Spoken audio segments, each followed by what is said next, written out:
美军想靠目标区域部队打赢台海冲突，曝光了3个致命问题，条条都难以克服。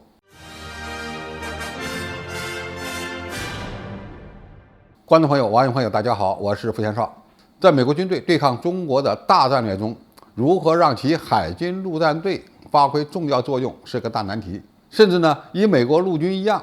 其地位呢都非常尴尬。美国参联会主席米利将军甚至认为，在军事对抗中国时，只有海军和空军才有用。不过，为了加强西太平洋地区美军对抗中国的能力，美国海军陆战队希望在解放军中程导弹火力覆盖范围内建立目标区域部队，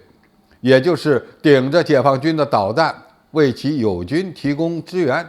这个战略的核心思想是，在作战时为美国海军和空军打开一片安全空域，也就是所谓的打个洞。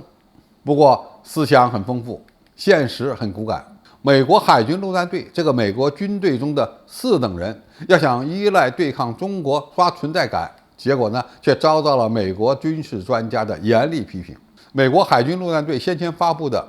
目标区域部队概念，其主要目标是在对方火力覆盖区域内展开机动部署、隐匿部署和分散部署的方式，为美国的海空军提供具备杀伤的武力支持，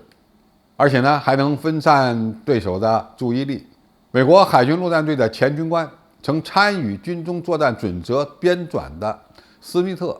在任务与目的网站上发表文章称，该计划从外交到战术都存在问题，根本不可行。首先，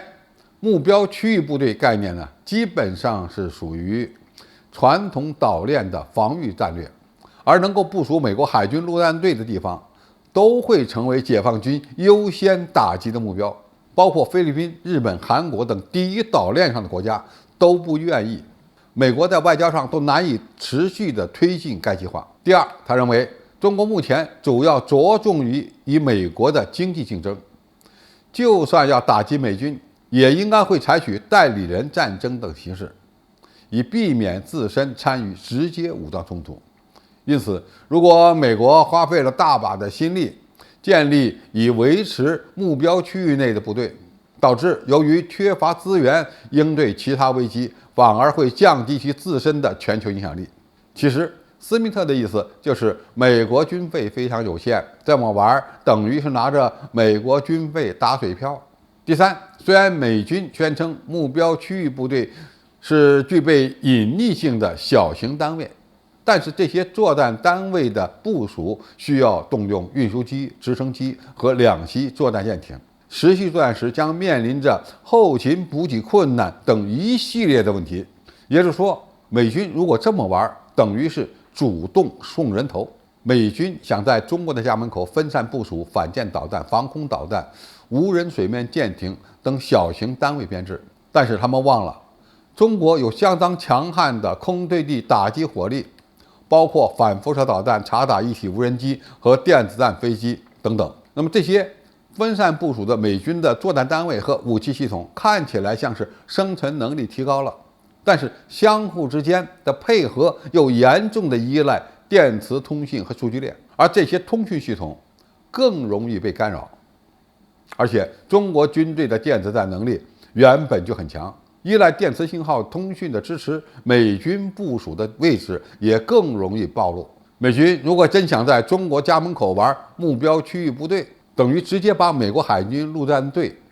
葬送到中国导弹的打击火力之下。美军自退出中导条约以来，就一直想发展陆基的中程导弹，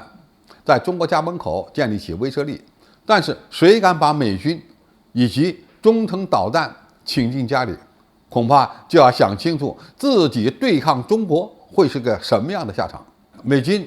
企图在第一岛链和第二岛链上部署防空导弹和反舰导弹等武器。其实呢，这些装备对于中国来说意义不大，因为这些武器装备部署在小岛上，机动性很差，目标很容易被找到，因此他们的存活率不高。只要我们盯死了美国未来部署在第一、第二岛链上的陆基中程导弹，那么美军计划建立的目标区域部队的战略，就是一个找死之道。好，今天的评述就到这里，谢谢大家收看，我们下期再见。